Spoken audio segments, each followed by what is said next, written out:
বছৰৰ প্ৰথম দিনটোত নলবাৰীৰ ঐতিহাসিক বালিলেচা শ্ৰী শ্ৰী কালী মন্দিৰ দেৱালয়ত ভক্তৰ ভিৰ। ভক্তপ্ৰাণ ৰাইজৰ সুবিধাৰ্থে পুৰুষ মহিলাৰ 22টা ৰুমৰ অত্যাধুনিক প্ৰসাধন গৃহ মুকলি। বছৰটোৰ পহিলা দিনটোত ৰাজ্যৰ বিভিন্ন ঠাইৰ হাজাৰ হাজাৰ ভক্তপ্ৰাণ ৰাইজৰ সমাগমে লোকে লোকাৰণ্য হৈ পৰিল নলবাৰী জিলাৰ ঐতিহাসিক বালিলেচা শ্ৰী শ্ৰী কালী দেৱালয় প্ৰাংগণ। দশম শতিকাত আহোমৰ ৰাজত্বকালত প্ৰতিষ্ঠিত অসমৰ অন্যতম শক্তিপীঠ ঐতিহাসিক বালিলেচা শ্ৰী শ্ৰী কালী দেৱালয়ত আজি 2025 চনৰ প্ৰথম দিনা মা কালীৰ আশীষ লোৱাৰ মানসেৰে অসমৰ বিভিন্ন ঠাইৰ হাজাৰ হাজাৰ ভক্তপ্ৰাণ ৰাইজৰ উপস্থিতিত এক আধ্যাত্মিক বাতাবৰণ সৃষ্টি কৰে। আনহাতে আজি বছৰটোৰ পহিলা দিনটোত ভক্তপ্ৰাণ ৰাইজৰ সুবিধাৰ্থে নৱনিৰ্মিত অত্যাধুনিক প্ৰসাধন গৃহ মুকলি কৰা হয়।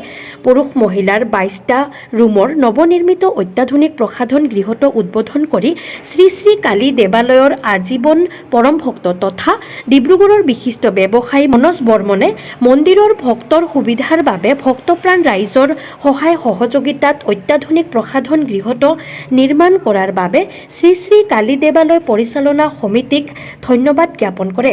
আনৰ যিটো ঐতিহাসিক মৰ্যাদা ঐতিহাসিক এইখিনি অনস্বীকাৰ্য তাৰ মাৰ প্ৰতি আমাৰ পৰম শ্ৰদ্ধা আছে কাৰণে ইয়ালৈ অহা হয়, বাৰে বাৰে দৌৰি আহোঁ। আজি যিখিনি উদ্বোধন কৰা হ'ল ইয়াত অত্যাধুনিক জেন্টছ আৰু লেডিজ টয়লেট, এইখিনি বহুদিনীয়া অভাৱ এটা আমাৰ পূৰণ হ'ল। আছিলে আগতেও আছিলে, হয়তো অলপমান ইমান উন্নত মানদণ্ডৰ নাছিলে। এতিয়া বৰ্তমানৰ কমিটিখনে যি ধৰণে এখেতসকলে আগতীয়াকৈ লাগি এইখিনি কৰিলে, অতি উন্নত মানৰ এটা গঢ়ি তুলিলে, এইটো কাৰণে অতিশয় আনন্দিত হৈছোঁ আৰু আশা কৰোঁ যাত্ৰীসকলেও যথেষ্ট উপকাৰ সাধন হ'ব ইয়াৰ দ্বাৰা। ঐতিহাসিক বালিলেচা শ্ৰী শ্ৰী কালী মন্দিৰ দেৱালয়ত ৰাজ্যৰ বিভিন্ন ঠাইৰ হাজাৰ হাজাৰ ভক্তপ্ৰাণ ৰাইজ মা কালীৰ আশীষ লোৱাৰ মানসেৰে উপস্থিত হয় আৰু বিগত কেইবছৰমানৰ পৰা ভক্তৰ সমাগম পূৰ্বতকৈ বহু বৃদ্ধি পাইছে। এই ক্ষেত্ৰত বৰ্তমানৰ পৰিচালনা সমিতিৰ সভাপতি সতীশ দাস শ্ৰী শ্ৰী কালী দেৱালয় উন্নয়ন সমিতিৰ তৰফৰ পৰা নৱবৰ্ষৰ আন্তৰিক অভিনন্দন জ্ঞাপন কৰিছোঁ। ইতিমধ্যে আপোনালোকে গম পাই যে যথেষ্ট দৰ্শনাৰ্থী ইয়াত আজি সমাগম হৈছে আৰু আজি আমাৰ এটা দৰ্শনাৰ্থীসকলৰ কালী মন্দিৰৰ ভক্তসকলৰ দীৰ্ঘদিনীয়া সমস্যা আছিল অত্যাধুনিক প্ৰসাধন ঘৰত। ইতিমধ্যে আমাৰ যাত্ৰীসকলৰ দান বৰঙণিৰ দ্বাৰা আজি আমি 22টা টোটেল 22টা তাৰমানে 11টা পুৰুষৰ আৰু 11টা মহিলাৰ কাৰণে ব্যৱহাৰ কৰিব পৰাকৈ আমি প্ৰসাধন ঘৰৰ আমি উদ্বোধনী অনুষ্ঠান শেষ কৰিলোঁ।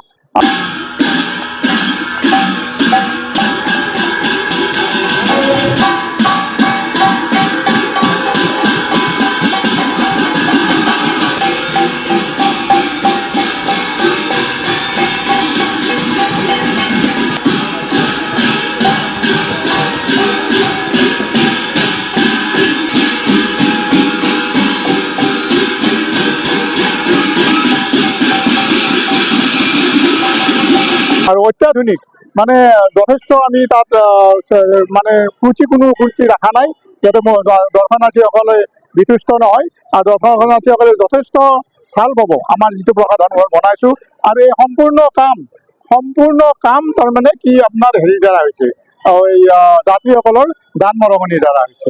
বছৰে ইয়াত হাজাৰ হাজাৰ ভক্তৰ সমাগম হয়। আজিও ঠিক তেনেদৰে আজি আমাৰ যথেষ্ট হাজাৰ হাজাৰ ভক্ত ইতিমধ্যে সমাগম হৈছে।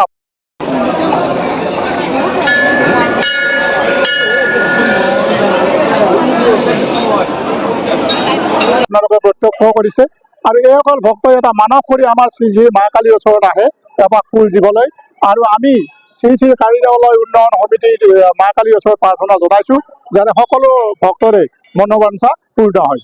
কাৰ্যকৰী সভাপতি পৰেশ ডেকা আৰু সম্পাদক জিতুমণি ডেকাৰ সবল নেতৃত্বত পৰিচালনা সমিতিয়ে মন্দিৰৰ ভক্তৰ সুবিধা অসুবিধাৰ ওপৰত গুৰুত্ব প্ৰদান কৰি সুন্দৰ পৰিৱেশৰ মাজেৰে মন্দিৰ পৰিচালনা কৰি এটা সুস্থিৰ আধ্যাত্মিক পৰিৱেশৰ সৃষ্টি কৰি ভক্তপ্ৰাণ ৰাইজৰ সমাদৰ লাভ কৰিবলৈ সক্ষম হৈছে বুলিও উল্লেখ কৰে উদ্বোধক তথা পৰম ভক্ত মনোজ বৰ্মনে। উল্লেখযোগ্য যে বালিলেচা শ্ৰী শ্ৰী কালী দেৱালয় পৰিচালনা সমিতিৰ সভাপতি সতীশ দাসে আঁত ধৰা উদ্বোধনী অনুষ্ঠানত দেৱালয়ৰ প্ৰাক্তন সভাপতি অজিত মহন্ত, প্ৰাক্তন কাৰ্যকৰী সভাপতি তৰুণ সেন ডেকা আৰু বিশিষ্ট ব্যক্তিসকলৰ লগতে দেৱালয় পৰিচালনা সমিতিৰ বিষয়ববীয়া কাৰ্যকৰ্তা আৰু ভক্তপ্ৰাণ ৰাইজ উপস্থিত থাকে। ভাল লাগিছে আহি আৰু প্ৰতি বছৰে মানুহ হয় ইয়াত, কিন্তু মই এইবাৰ আহিছো, ভালে লাগে ইয়াত আহি, ভালে লাগে আৰু সেই বছৰটো ভালে ভালে যায় আৰু সপোনবোৰ চবৰে পূৰণ হওক। বহুত ভাল লাগিছে আৰু ইয়াৰ যিটো আধ্যাত্মিক পৰিৱেশ খুবেই ভাল। এই কালী মন্দিৰৰ বহুত মাহাত্ম্য আছে আৰু ইয়াত বহুত দূৰ দূৰণিৰ পৰা যাত্ৰী বা ভক্তগণ আহে। ময়ো সেই আশা লৈ ইয়াত আহিছে। নলবাৰীতে ঘৰ, নলবাৰী ল কলেজৰ সন্মুখৰ পৰা আহিছো। ভাল লাগিছে, বেয়া লগা নাই। এইটো আমি এটা চিষ্টেমত যাই আছো, লাইন পাতি যাই আছো, ভালে হৈছে। আৰু ইমান মানুহ নহলেতো লাইন নাপাতিলে অসুবিধা হ'ব, গতিকে ঠিকে আছে, চবৰে ভালে ভালে যাওক আৰু মই সেইটোৱে কামনা কৰিছো। ময়ো সেই আশা লৈ আহিছো ইয়াতে, ৰাইজৰ উন্নতি হওক, দেশৰ উন্নতি হওক, চবৰে আধ্যাত্মিক ভাৱ হওক, ডেভেলপ হওক, এইটোৱে আৰু। মই ৰাইজখনক পুৰা একদম হেপী নিউ ইয়েৰ দিব খুজিছো। চবে ভাল হওক, উন্নতি হওক দেশখনৰ। আসাম নলবাৰী ভাল লাগিছে, যাতে মানে বছৰটো চবৰে ভালে কুশলে যায়, সেই ভাবিয়ে চবে আজি প্ৰথম দিনটোত আহিছে আৰু মন্দিৰত পূজা কৰিম বুলি। মানে যাতে চবৰে ভালে হয় আৰু সেইটোৱে আশা কৰিছো। নলবাৰী পালিকৰীয়া কলনী ভাল লাগিছে, মানে লাইন ধৰিও ভালে লাগিছে, বহুতখিনি মানুহ দেখা পাইছো বা ভালে লাগিছে আৰু। নলবাৰীৰ পৰাই ইয়াতে কেনেকুৱা লাগিছে ইয়াত আহি? বহুত ভাল লাগিছে। ভাগ্য মানে আজি আহিছো আমি, তাৰ কাৰণে বহুত ভাগ্য। বছৰে আহো আমি ইয়াতে, বহুত ভাল লাগিছে, ক'বলৈ ভাষা নাই আৰু। চবৰে ভাল হওক, বহুত ভাল লাগিছে আজি। বেছি হোৱা নাই, মানে আমি এইফালে গ'লো আৰু আমি দূৰৰ পৰা অহা বুলি কৈ পেলাই নিউজ ডেস্ক ৰিপোৰ্ট, বাৰ্তা টু জেড।